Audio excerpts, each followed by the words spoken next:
केंद्र सरकार जी है ना वो साडी नबज ते हथ रख के वेख रही है। शायद उन्होंने कोई शंका है, वो शंका अपना निवृत्त करने वास्ते साडे ते वार वार हमले कर रही है कि पंजाब दे लोग गुरु नानक पातशाह तो दरसाए रस्ते ते जुल्म के खिलाफ जिमें 10 गुरु साहबाना ने जुल्म के खिलाफ लड़ाई लड़ी है समय समय।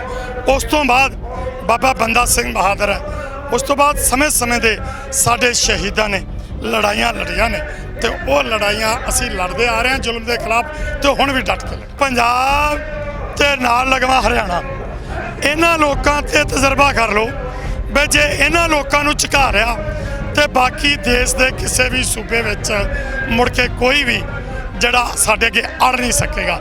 इस करके वो वार वार पंजाब के लोगों ते एक तजर्बा कर रहे हैं, परख कर रहे हैं। असी पहला भी तुहाडियां लड़ाइयां लड़ियां ने, अगे भी लड़ांगे ते तुहाडे नाल धोखा नहीं करांगे।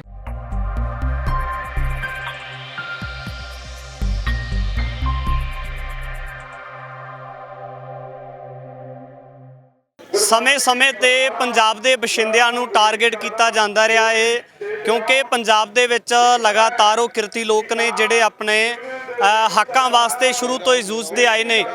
ਤਾਂ ਸਾਡੇ ਨਾਲ किसान आगू सरदार बलदेव सिंह सिरसा ने ਜਿਹੜੇ लगातार ਜਦੋਂ ਵੀ ਵੱਖ-ਵੱਖ ਤਰੀਕਿਆਂ ਦੇ ਨਾਲ ਚਾਹੇ ਸਿੱਖ ਇਤਿਹਾਸ ਦੇ ਵਿੱਚ ਕਿਤਾਬਾਂ ਦੇ ਰਾਹੀਂ ਹਮਲਾ ਹੁੰਦਾ ਹੈ ਫਿਰ ਵੀ ਲੋਕਾਂ ਨੂੰ ਜਾਗਰੂਕ ਕਰਨ ਵਾਸਤੇ ਪੱਕੇ ਮੋਰਚੇ ਲਗਾ ਕੇ ਬੈਠਦੇ ਨੇ। ਜਿਵੇਂ ਅਸੀਂ ਦੇਖਿਆ ਕਿ 2 ਮਹੀਨੇ ਤੋਂ ਉੱਪਰ ਦਾ ਸਮਾਂ ਹੋ ਚੁੱਕਾ ਹੈ। ਸਰਦਾਰ ਬਲदेव सिंह सिरसा ने पंजाब स्कूल सिक्ख्या बोर्ड के बाहर पक्का मोर्चा लगाया होया सी इंसाफ लैण वास्ते। वार वार इतिहास के उपर क्यों हमला किया जाता है तो पर इत्थे ही संयुक्त किसान मोर्चा के वलों भी एक तरह की पहलां दे वांग मुहिम शुरू की गई है। वो BBMB के मुद्दे नूं लैके क्योंकि केंद्र सरकार ने ਵੱਖ-ਵੱਖ तरीके दे नाल जिहड़ा अगला निशाना बना के पंजाब नूं टारगेट किया है। तो सरदार बलदेव सिंह सिरसा दे नाल गलबात कर लैने। सब तो पहला फतेह बुलाउने जी। वाहिगुरू खालसा फतेह जी। सिरसा साहब किवें देखदे हो कदे किसानी दे विच सानूं अधिकार लैण वास्ते जिहड़े डाके मारे जांदे केंद्र तो उन्हां दे बचाव वास्ते जिहड़े मोर्चे लगाउणे पैंदे आ। दिल्ली मोर्चा चलिया, फतेह होया, फिर तुसीं 2 महीने तो जिहड़ा मोर्चा पंजाब स्कूल सिक्ख्या बोर्ड के बाहर लगा रहा अजे भी चल रहा है। तो एक तीजा हमला कह सकते हैं कि फिर पंजाब के उपर मारिया जा रहा है, किवें देखदे हो? देखो केंद्र सरकार जी है ना वो साडी नबज ते हथ रख के वेख रही है। शायद उन्होंने कोई शंका है, वो शंका अपना निवृत्त करने वास्ते साडे ते वार वार हमले कर रही है। पर असी उन्होंने दसना चाहते हैं कि पंजाब के लोग गुरु नानक पातशाह तो दरसाए रस्ते ते जुल्म के खिलाफ जिमें 10 गुरु साहबाना ने जुल्म के खिलाफ लड़ाई लड़ी है समय समय। उस तो बाद बाबा बंदा सिंह बहादुर है, उस तो बाद समय समय दे साडे शहीदां ने लड़ाइयां लड़ियां ने तो वो लड़ाइयां असी लड़ते आ रहे हैं जुल्म के खिलाफ तो हुण भी डट के लड़। जिवें मैं पहला जिक्र किया कि पंजाब के लोगों नूं ही क्यों टारगेट किया जाता है, बड़ी वड्डी गल, ये बहुत वड्डा सवाल है। इहदे बारे मैं बेनती करांगा, आम कहंदे ने कि जिहड़े बेरी दे मिठड़े बेर हुंदे आ ना वट्टे उसे नूं वजदे आ।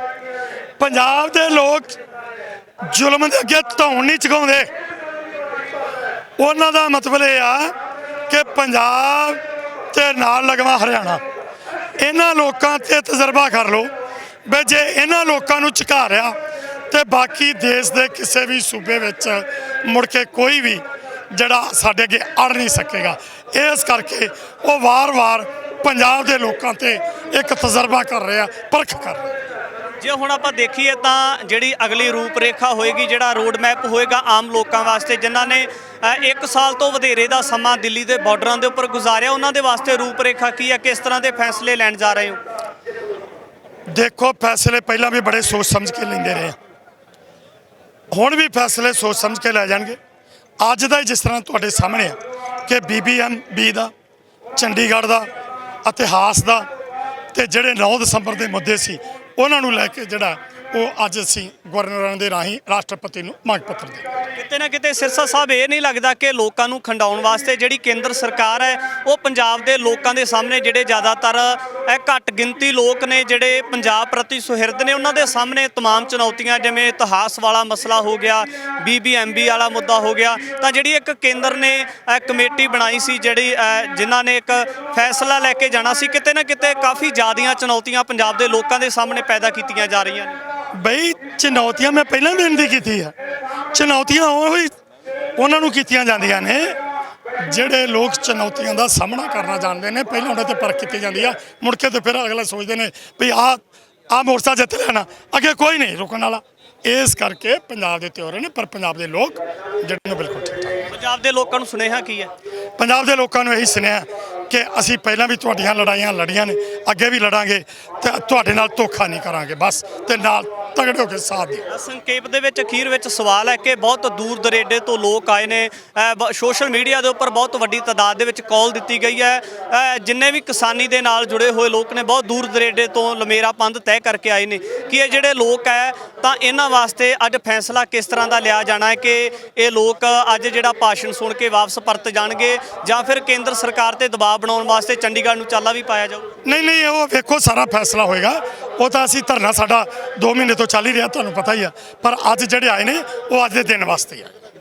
ਕਿਸਾਨ ਆਗੂ ਸਰਦਾਰ ਬਲਦੇਵ ਸਿੰਘ ਸਿਰਸਾ ਦੇ ਨਾਲ ਗੱਲਬਾਤ ਕੀਤੀ ਹੈ। ਹੁਣ ਦੇਖਣਾ ਹੋਵੇਗਾ ਕਿ ਕਿਸ ਤਰੀਕੇ ਦੇ ਨਾਲ ਫੈਸਲੇ ਲਏ ਜਾਂਦੇ ਆ, ਕਿਉਂਕਿ ਬਾਰ-ਬਾਰ ਪੰਜਾਬ ਨੂੰ ਟਾਰਗੇਟ ਕੀਤਾ ਜਾਂਦਾ ਰਿਹਾ।